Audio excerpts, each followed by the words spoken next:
So I come from a generation of trans people where the goal was to blend in with society. It was a matter of safety.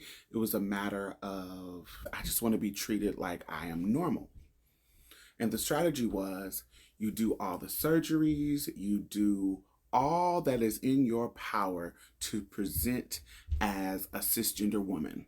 Sometimes we are human and we fall short of what is considered to be cisgendered. Sometimes there are some things that are out of our power that doesn't even allow us to get to the point where we are considered or pass or look cisgendered enough to the layman's eye. Sometimes there's some things that you can't change, like your voice, or you can't change it enough.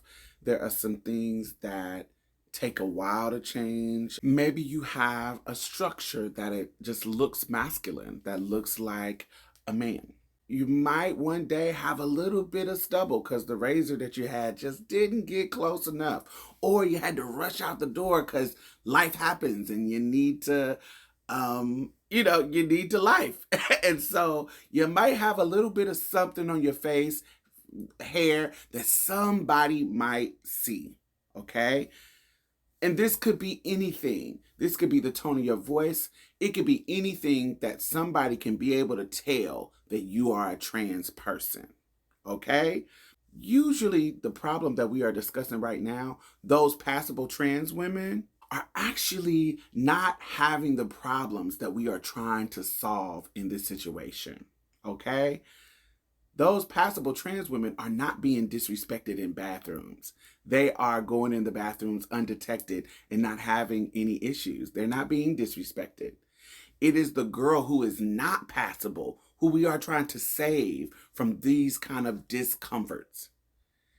And sometimes, no matter how hard you try, even if you shave your face, even if you do whatever you need to do in your power to look cisgendered, you fail. You don't look cisgender, or somebody can just tell because they've been around trans people before. You just never know how somebody is going to perceive you. But at the end of the day, when you indicate, and don't get me wrong, I don't think it is bad or wrong for somebody to assume your gender. That's what nature has given us. How we perceive danger, how we perceive safety, how we perceive so many things, figuring out how to categorize people. I think that that's natural. So if I'm a person who assumes you're in a bathroom and if you look like a man, if I'm assuming that you're a man, I could feel unsafe in this situation. The lady in this scenario is not wrong for assuming that this might be a male, a man in the wrong bathroom. I don't think that that's wrong at all. What she is wrong about is that once the lady indicates that she is a trans woman and I'm supposed to be here, I'm not causing any problems, I'm just in here using the bathroom, you don't disrespect her.